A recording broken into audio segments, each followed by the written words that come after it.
podcast. My name is Sylvia Hirstman. I am your host, and I'm here today with a very special guest. I'm here with Dr. Deepak Chopra. Hi, how are you? I'm good. How are you? Very well. Thank you so much for making the time to do this podcast with us. So, our audience is, from what we can tell, a very big fan of yours, and we would love to know how you actually got started in your own spiritual practice. I'm a physician by training, and I trained in internal medicine and then in neuroendocrinology, which is the study of brain chemistry and hormones. And very early on in both my clinical practice and in my scientific interest, I had the insight that consciousness, that which we call consciousness, modulates our biology.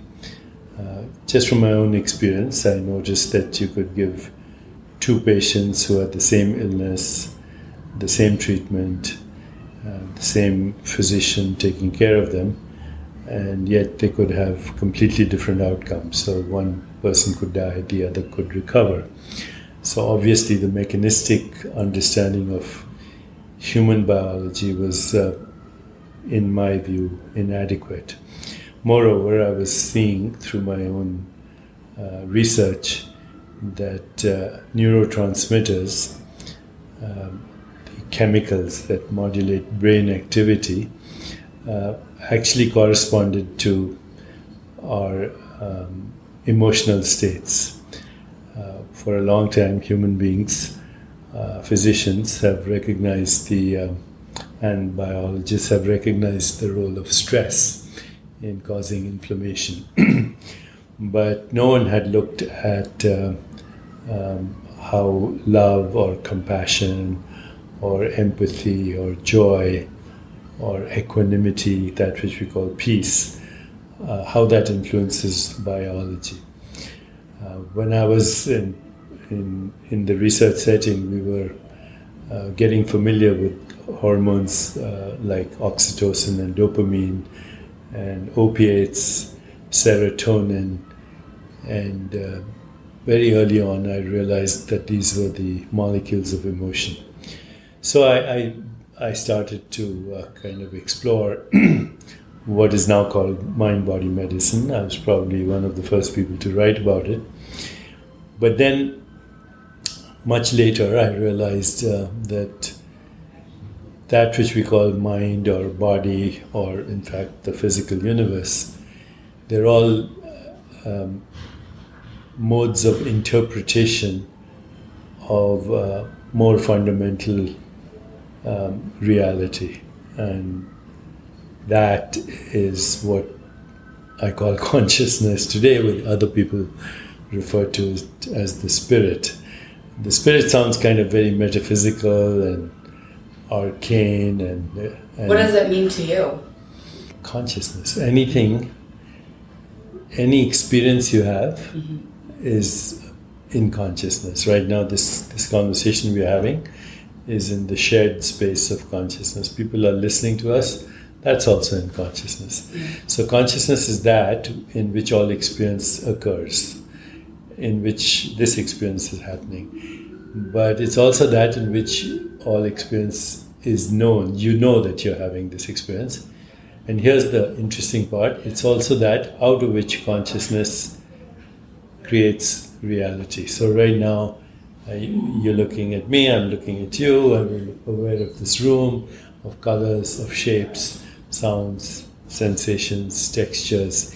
These are all modified forms of consciousness. If I ask you right now, think of your mother and you see an image, there's no image in your brain, but you're having an experience and you modified consciousness into that experience. So consciousness modifies itself into thoughts, into emotions, into perceptions, and then we interpret that as mind-body universe. In the deeper reality, there's no such thing. But once we create these constructs, mind-body universe, a person, there's no such thing as a person, because a person is a process in consciousness. if you say I'm a person, then you're in trouble, because the person I'm looking at now was once a fertilized ovum, was once a baby, was once a toddler, was once a teenager, is now this.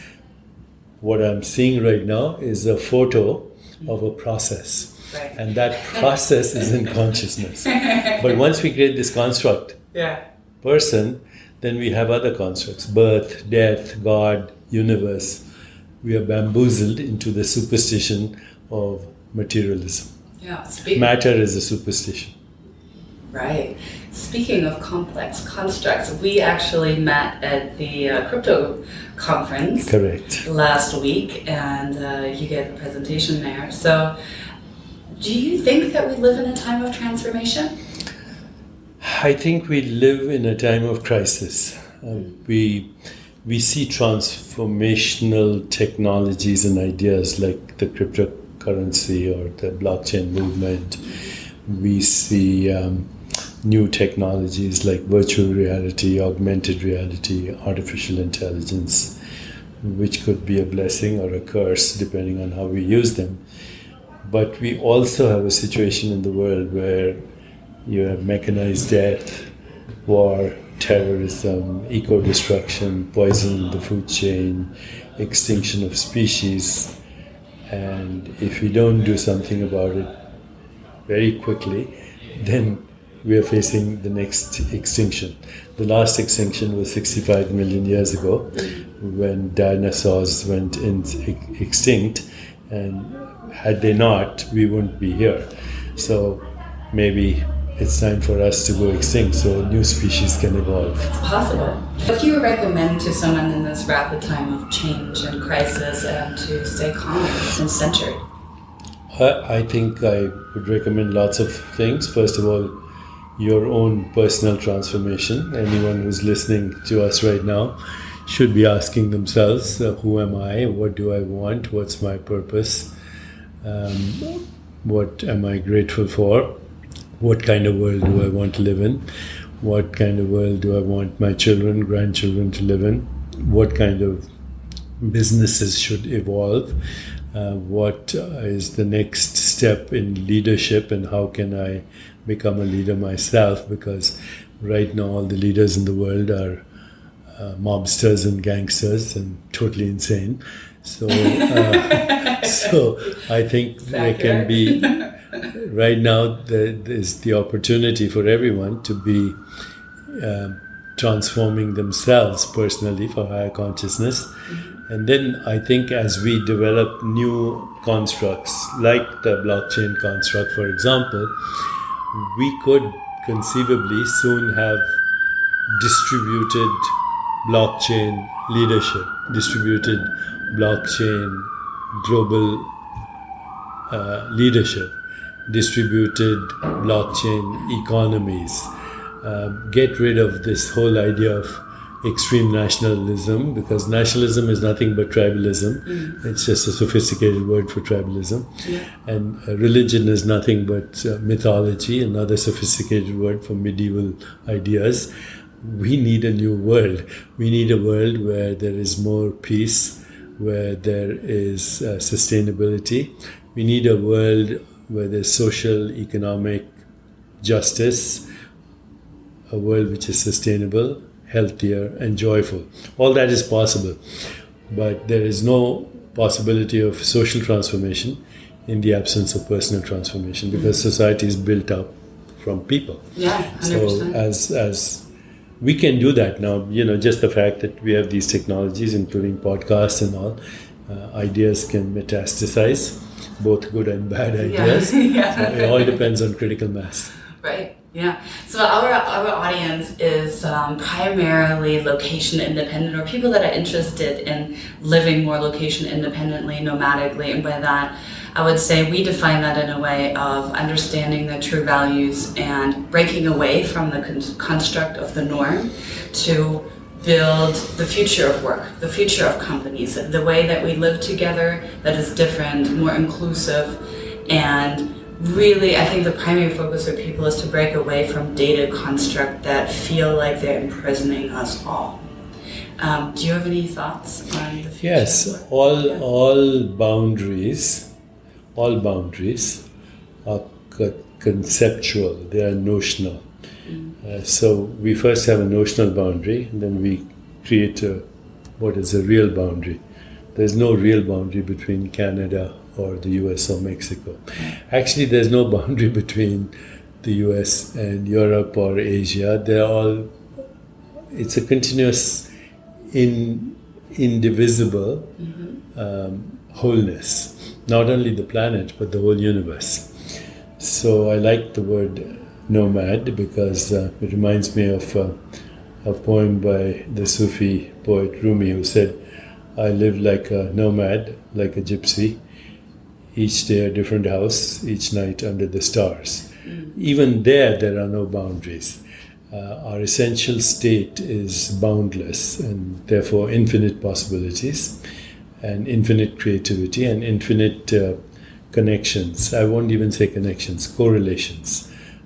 So if we can embrace this new zeitgeist of being, all of us being nomads and citizens of the cosmos, then we can create a new world. Agreed.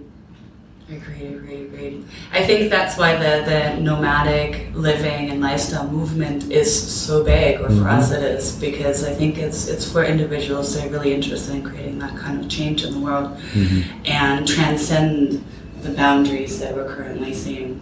Yeah, I agree. I know for me, I grew up a third culture kid between distances and times and cultures, and by joining the tribe of people that live more nomadically, I found the people with whom I can identify that wanted to change the world and the way we think about the ways that we can do business and work with each other has been very profound.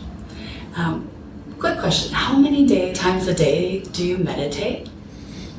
I would like to say I live in a meditative state. So it's just a shift in my identity from that which you call the person to the consciousness in which the person is a process, and I live there. But I do meditate formally for about 2 hours every morning. Oh, really? Every morning? Is there a particular time that you meditate? I wake up around 4:30. I do meditation for 2 hours. I have a yoga practice for an hour, and then the rest of the day I just go with the flow. Yeah. I block out 2 hours of my day in the morning. And I good. split it between yoga and meditation. Good, that's wonderful. Yeah, yoga is amazing. Yeah, isn't it? Yeah. Changes my life, changes my day. Yes. It's just, it comes first. Yeah. It's my don't bother me time zone. Yeah, mine too. I know. Even though I travel with very few items, I always have a yoga mat with me. I don't travel with a yoga mat, but every hotel I go to, they provide me. Oh, I'm not here. I don't have that luxury quite yet. So far. I have to bring it with me everywhere I go. So, why do you think people live in so much fear at the moment? All fear comes from loneliness and also comes from the illusion of the separate self. If we realized that separation is an illusion, then there would be no fear. But we have this identity that there's me and then there's everything else.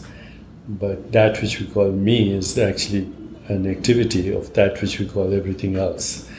And ultimately, consciousness is a singular that has no plural.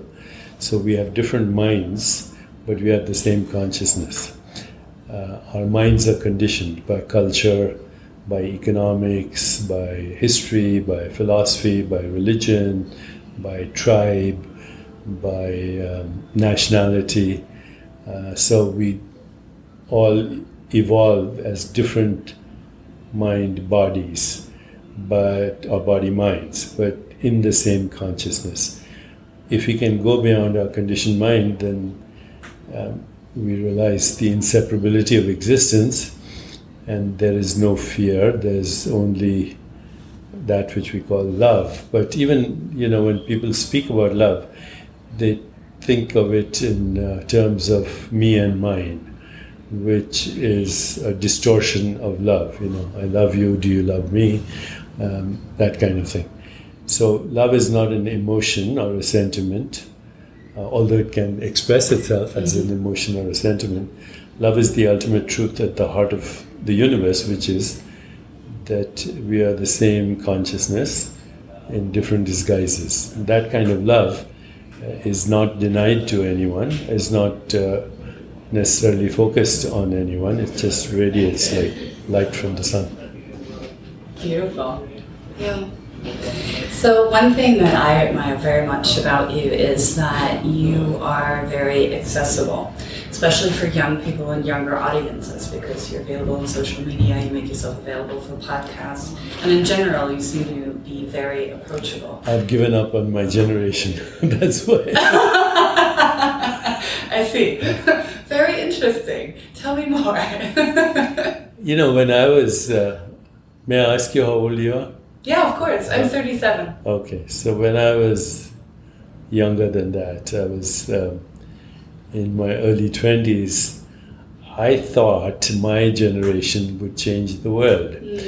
We, in those days, started the peace movement. When I say we, my generation, Greenpeace, the anti-Vietnam War protests, feminism, ecology. And then I don't know what happened. We regressed. I mean, when I was in my 20s, I was 100% sure that we would be in a different world very soon. But actually we're in a world that's even more, has regressed more. So as I'm seeing your generation and people even younger than yourself, I see the same idealism that I had when I was that age, but it didn't blossom. So I'm hoping that this generation will succeed where we failed. Amazing. Yeah. I would say that I surround myself with people even younger than myself for that exact same reason, because I think that there's hope. There's hope, yes. There's hope, there's momentum, there's activity. That I thought that people a little bit older than me, I saw a lot of apathy that I don't see when I turn around and look at people younger than me. Yeah, I agree. Yeah. So let's keep chugging along. 100%. One more question that I would like to ask you about business. We really believe, and I really believe, that change by and large is economic, and it's about creating businesses and that make a difference, and being very smart about the ways that we spend our business and money and what we invest it into. And I'd love to know your thoughts around your own way of running your business. I think most people too will be shocked to learn that I've never focused on it. That I have only in my mind had one mantra, which is pursue excellence and ignore success. And I have therefore focused on only one thing: well-being, emotional well-being, physical well-being, spiritual well-being. But then I expanded the idea into economic well-being, financial well-being, community well-being, well-being in the workplace. So this became the zeitgeist unintentionally. But right now the way I think of money is exchange of values, basically. Money is a human construct. We invented money. Long time ago it was much simpler. I'll give you a haircut and you can fix my shoes, or I'll give you my chicken and you can take care of my laundry. But then we created these symbols which were promises of debt. So and then we created investments, and we created Wall Street, and we created commerce. We created monarchies and kingdoms and colonialism and empires, all in the pursuit of money. And money is associated, therefore, with power, with also these days, unfortunately, with power mongering, cronyism, corruption, bureaucracy, influence peddling, and is at the root of war, terrorism, and social injustice and economic injustice. So we created money and then we misused money. If you really understand what money is, it's the exchange of values. So for some people, the exchange of values is in the realm of alcohol or drugs or instruments of war or pornography or whatever, but that reflects the human condition, the way we use money. I would like to see money used for a more peaceful, just, sustainable, healthier, joyful world. That can only happen if people both spend money and generate money by improving the quality of life on this planet. Not just the life of human beings, but life in general. We are part of an ecosystem of life. And to the extent that we destroy that ecosystem of life, we destroy ourselves. We will destroy ourselves. So money is the most powerful tool that we have created for exchanging what we value in life. Unless we shift from the values society has right now to another set of values that are both based on love, compassion, empathy, joy, inseparability of existence. Unless we do that, we are essentially doomed. There is a movement, even on Wall Street now, for what is called just capitalism. I teach a course, or used to teach a course until this last year at Columbia Business School on what is just capital and what is cause-driven marketing, and a similar course at Northwestern University. Popular, but not popular enough. Really? Very popular with the younger generation, but not really. But that movement is slowly catching on, and I think things like Bitcoin technologies and cryptocurrency will move us in that direction, hopefully. 100%, hopefully. Yeah. I believe it. Thank you so much for taking the time to be here today and speaking to us. I really appreciate it. Yeah, thank you.